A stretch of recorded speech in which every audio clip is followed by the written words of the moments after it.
चैतो में सखिया रे दुख भइले दुनाबा कटनी का होई भतार जब पुनाबा। हेलो दोस्तों, हम आप सबके दोस्त गीतकार गोविंद कवि जी आ गए हैं आपके बीच में एक नए अंदाज में एक नए गीत के साथ। हाल ही में अभी हमारे बीच ट्रेंडिंग स्टार खेसारी लाल यादव के एक धमाकेदार होली सॉन्ग आयल ह जौना के बोल रहे भतार सखी बहराबा। जी हाँ, उसी गाने की धुन पे चैता ट्रेंडिंग सॉन्ग लेके आए हुए हैं। उम्मीद है आप सबको पसंद आएगा। तो जिस किसी सिंगर भाई को इस गाने को रिकॉर्डिंग करवाना है अपनी मधुर आवाज़ में जाके रिकॉर्डिंग करवा सकता है। सॉन्ग हमारी तरफ से बिल्कुल फ्री है। इस गाने के माध्यम से हमने आपको एक मुखड़ा और एक ही अंतरा दिया है। अगर किसी सिंगर भाई को लास्ट अंतरा चाहिए तो दिए गए नंबर पे कॉल करके लास्ट अंतरा ले सकता है, जिसका हम आपको बता चुके हैं अपने कई वीडियो में कि हम उसका कोई चार्ज नहीं लेते हैं और ना कोई चार्ज लेंगे। हाँ, अगर कोई सिंगर भाई अपना पर्सनली सॉन्ग लिखवाना चाहता है तो ज़रूर उसका हम कुछ ना कुछ चार्ज लेंगे, जैसा कि चैनल के डिस्क्रिप्शन में लिखा है, आप खुद ही जाके पढ़ सकते हैं।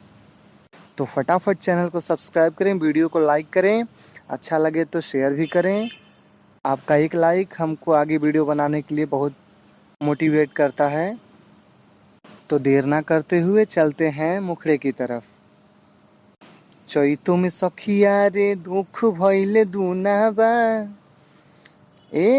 चैतो में सखिया रे दुख भइले दुनाबा, चैतो में सखिया रे दुख भइले दुनाबा, कटनी का होई भतार जब पुनाबा, कटनी का होई भतार जब पुनाबा, छोटका देवरवा चलावत हमार लूनाबा, छोटका देवरवा चलावत हमार लूनाबा, कटनी का होई भतार जब पुनाबा, कटनी का होई भतार जब पुनाबा। कोई भी सिंगर भाई इस गाने को रिकॉर्डिंग करवा सकता है, किसी के लिए रोक टोक नहीं है, ना कि ये सॉन्ग किसी के लिए पर्सनल है। कोई भी सिंगर भाई रिकॉर्ड करवा सकता है। चलते हैं अंतरे की तरफ। चढ़ते चैत परेशान रहतानी रे, चुअता पसीना चोली फेंकता पानी रे। चढ़ते चैत परेशान रहतानी रे, चुअता पसीना चोली फेंकता पानी रे।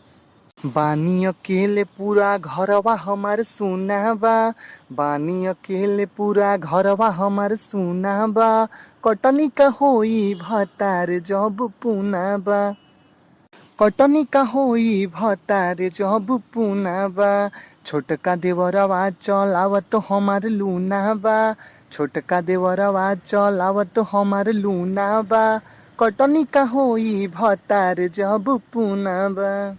फिर मिलते हैं अगले वीडियो में एक नए धमाके के साथ। आप लोग हंसते रहें, मुस्कुराते रहें। हर हर महादेव, जय माता दी।